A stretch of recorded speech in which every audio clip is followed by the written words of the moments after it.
Last time ये question दिया था आपको 120 वोल्ट एसी मोटर अगर ड्रॉ कर रही है 450 एम्पियर के करंट को, जिसमें वाट मीटर द्वारा 50 किलोवाट की पावर रीडिंग दिखा रहा हो, तो इस स्थिति में उस सर्किट का impedance, resistance, inductive reactance, apparent power और पावर फैक्टर क्या होगा, ये हमें निकालना है। V की वैल्यू है 120 वोल्ट, I की वैल्यू है 450 एम्पियर, P की वैल्यू है 50 किलो वाट। तो Z की वैल्यू क्या होती है जनरली? V बाय आई। V कितना है 120, I कितना है 450, इक्वल्स टू हो जाएगा 0.267 ओम। S की वैल्यू भी निकालना है तो हम जो पैरामीटर्स हमें पता है उसके बेसिस पे हम पैरामीटर्स की वैल्यू निकाल लेते हैं। जैसे कि S हमें पता है V इंटू आई होता है, V की वैल्यू है आपके पास, I की वैल्यू है, तो 54 KVA में लिखा है, ये 54,000 होगा, या तो 54,000 VA लिखें या 54 KVA लिखें, दोनों में एक ही चीज़ है। cos फाई की वैल्यू क्या होगी? cos फाई को हम generally active power divided by apparent power कहते हैं। तो active power is denoted by P and apparent power is denoted by S। तो P बाय S, P की वैल्यू है 50 किलोवाट, किलोवाट है इसमें और इसको भी किलो है, तो किलो किलो एक दूसरे से कैंसिल हो जाएंगे, तो 50 बाय 54 हो जाएगा। तो पावर फैक्टर की वैल्यू हो जाएगी 0.926। अब cos फाई को हम और क्या डिफाइन करते हैं? R बाय जेड से भी करते हैं। तो R इक्वस टू हम क्या लिख सकते हैं? Z cos phi. R equals to क्या होगा? 0.26। R इक्वस टू जेड की वैल्यू क्या होगी? 0.267 इंटू cos फाई करेंगे तो R की वैल्यू आ गई। एक्सेल निकालना है तो एक्सेल कैसे निकालेंगे? जैसे कि Z इक्वस टू हम लिखते हैं √R² प्लस एक्स स्क्वायर, वैसे ही तो हम उसको लिख सकते हैं, x को क्या लिख सकते हैं?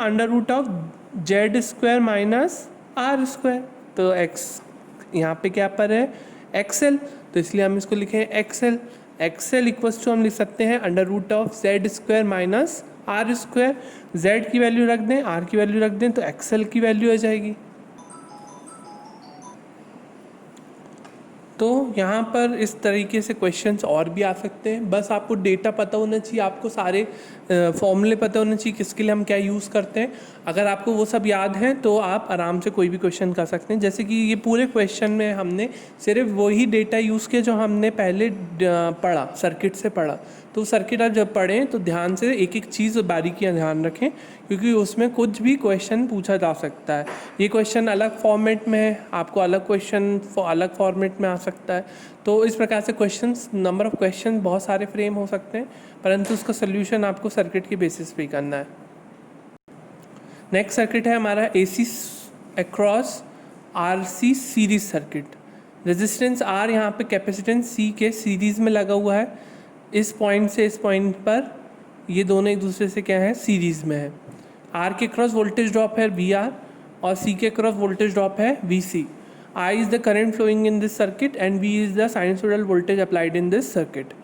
तो यहाँ पर VR की वैल्यू क्या होगी? VR इक्वल्स टू होगा I इंटू R, और VC की वैल्यू क्या होगी? I into XC। अब इसके बेसिस पे हम फेज़र डायग्राम बनाएं। तो मैंने सीरीज सर्किट है, तो सीरीज सर्किट में कभी भी हमेशा रेफरेंस किसको माने? करंट को माने। तो रेफरेंस हमने करंट को माना क्योंकि करंट दोनों क्वांटिटी में सेम है, वोल्टेज डिफरेंट है। तो ये करंट जो है, इस करंट को ये वोल्टेज VR क्या करेगा? रेजिस्टेंस के केस में वोल्टेज जो है करंट के फेज़ में ही होता है, तो ये VR क्या होगा? करंट के फेज़ में ही रहेगा, इस प्रकार से VR। ठीक है। अब VC जो है कैपेसिटेंस के केस में, जो करंट है कैपेसिटेंस को क्या करता है? कैपेसिटेंस के क्रॉस वोल्टेज को क्या करता है? करंट लीड करता है 90 डिग्री से। तो करंट इस 0 डिग्री रेफरेंस पे है, तो जैसे कि हम बोल सकते हैं करंट जो है कैपेसिटेंस के अक्रॉस वोल्टेज VC को 90 डिग्री लीड कर रहा है। उसी प्रकार से हम ये भी कह सकते हैं जो कैपेसिटेंस के क्रॉस वोल्टेज VC है वो इस करंट को क्या करेगा? लैग करेगा 90 डिग्री से। तो देख रहे हैं आप VR इसके फेज़ में है और VC इसके 90 डिग्री लैगिंग डायरेक्शन में है। तो VR और VC इन दोनों का वेक्टर सम या फेजर सम क्या कहलाएगा? V। तो इस प्रकार से V रिजल्टेंट वोल्टेज और करंट के बीच में जो एंगल बनता है वो that is called power factor angle. तो ये पावर फैक्टर एंगल फाई से रिप्रेजेंट करते हैं हम। अब इसके बाद इस बेसिस पे हम इस ट्राइंगल में अगर हम हाइपोटेनस स्क्वायर इक्वल्स टू लिखें under root hypotenuse is equals to लिखें हम under root of V R square plus V C square Pythagoras theorem के अकॉर्डिंग, क्योंकि हाइपोटेनस क्या दिख रहा है यहाँ पे, वी, बेस क्या है वी आर, और परपेंडिकुलर क्या है वी सी, तो V equals to under root of V R square plus V C square. V equals to क्या लिखेंगे हम, आई इंटू आर प्लस, अब जो वी सी है यहाँ पर, ये वी सी क्या लिखेंगे हम इसको, माइनस ऑफ वी सी। ठीक है, क्यों, क्योंकि पिछले केस में वी एल क्या था, ऊपर था, ऊपर पॉजिटिव होता है नीचे नेगेटिव होता है, तो ऊपर क्योंकि जे ओमेगा एक्सिस होती है, वाई एक्सिस होती है जो हम कहते हैं कॉम्प्लेक्स नंबर में, तो ऊपर पॉजिटिव होती है और नीचे नेगेटिव होती है, तो नेगेटिव डायरेक्शन में कौन है, वी सी है, तो ये क्या होगा V R square plus bracket में minus of V C square. हालांकि ये माइनस का कोई फ़र्क नहीं पड़ता क्योंकि यहाँ पे ये स्क्वायर होने के बाद माइनस खुद ही कैंसिल हो जाता है, पर फिर भी सही लिखने का तरीका यही है, V equals to under root of V R square plus minus of V C square. V equals to I R और वी सी की जगह आई एक्स सी लिख देंगे हम, तो V I under root of R square, I common निकाल लेंगे, under root के बाहर चले जाएगा, तो R square plus minus of X C का whole square. I equals to क्या आएगा, we bye under root of this. अब I equals to V, Z की जगह क्या जाएगा, जेड क्या है इम्पेड, ये वी बाय क्या होता है जनरली जेड, तो यहाँ पे जेड की जगह कौन ले रहा है, under root of R square plus bracket of minus X C square, तो आई इक्वल्स टू होगा वी बाय जेड। तो impedance of circuit is this, and 10 pi हम लिखेंगे तो 10 पाई को क्या लिखेंगे, minus X C by are.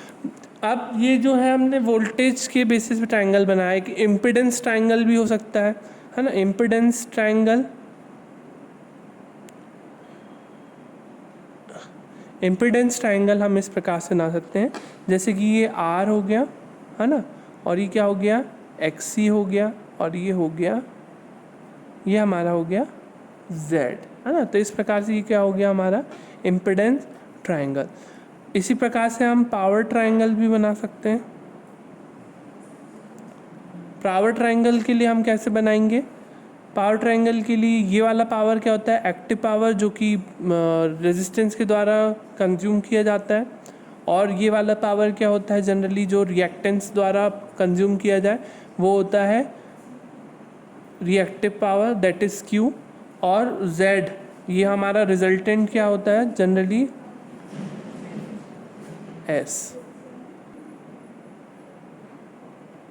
तो इस प्रकार से इम्पिडेंस ट्रायंगल हो या पावर ट्रायंगल हो तो आप बना लेंगे। क्या सिर्फ चीज़ों को मैंने रिप्लेस किया है, वी आर में आर और इधर रिएक्टेंस की जगह में कैपेसिटेंस वोल्टेज की जगह रिएक्टेंस और इधर जेड, तो ये इम्पिडेंस ट्रायंगल हो गया। और इसी प्रकार से पी क्यू एस में बनाए तो ये पावर ट्रायंगल हो गया। तो इस प्रकार से हम डायग्राम बना सकते हैं जिसमें कि हम 10 पाई को अगर लिखें, 10 पाई क्या होता है जनरली परपेंडिकुलर अपॉन बेस, तो परपेंडिकुलर क्या है यहाँ पे X C, minus of X C, ये नीचे वाली डायरेक्शन में तो माइनस एक्स सी हो जाएगा, और अपॉन आर में क्या आएगा रेजिस्टेंस, बेस क्या है हमारा रेजिस्टेंस है, तो यहाँ पे अपॉन आर आ जाएगा। अब कॉस फाई लिखेंगे तो कॉस फाई क्या होता है आर बाय जेड, मतलब कॉस फाई होता है बेस अपॉन हाइपोटेनस, तो आर बाय जेड, फाई की value cos inverse R by Z से निकाल सकते हैं हम। और आरसी सीरीज सर्किट में अगर V की value Vm sine omega T है तो I जो है वो लीड करेगा वोल्टेज V को बाय एन एंगल फाई। दिख रहा है ये V को 90 सॉरी नॉट 90, ये V को I जो है लीड कर रहा है कितने एंगल से, फाई एंगल से। तो जब V Vm sine omega T होगा तो I क्या होगा, लीड कर रहा है तो Im sine omega t plus phi. Previous case में RL सर्किट में ये क्या था माइनस ऑफ फाई, लेकिन ये RC सर्किट में क्या होगा प्लस ऑफ फाई हो जाएगा। तो इस प्रकार से अगर हम पावर की वैल्यू इवेल्युएट करें तो Vm sine omega t, V की वैल्यू I की वैल्यू है Im sine omega t plus phi, तो P इक्वल्स टू हो जाएगा Vm। अब यहाँ पे मैंने आपको पिछले बार आइडेंटिटी लिखवाई थी साइन ए साइन बी, है ना, तो साइन ए साइन बी की एक आइडेंटिटी लिखवाया था 2 sine A sine B equals to cos of A minus B minus cos of A plus B, इस प्रकार से मैंने आपको लिखवाया था। तो यहाँ पर भी वही करना है आपको, यहाँ पे ए की वैल्यू है ओमेगा टी, बी की वैल्यू है ओमेगा टी प्लस फाई, तो आइडेंटिटी का सॉरी तो आइडेंटिटी का यूज़ करिए और यहाँ पर लगाना है आपको। और एवरेज वैल्यू हम जब इवैल्यूएट करेंगे तो this will contributes to real power and average value of this one it will be 0। तो हाफ VM cos phi हो जाएगा। तो यहाँ पे VM हम लिखेंगे यहाँ पर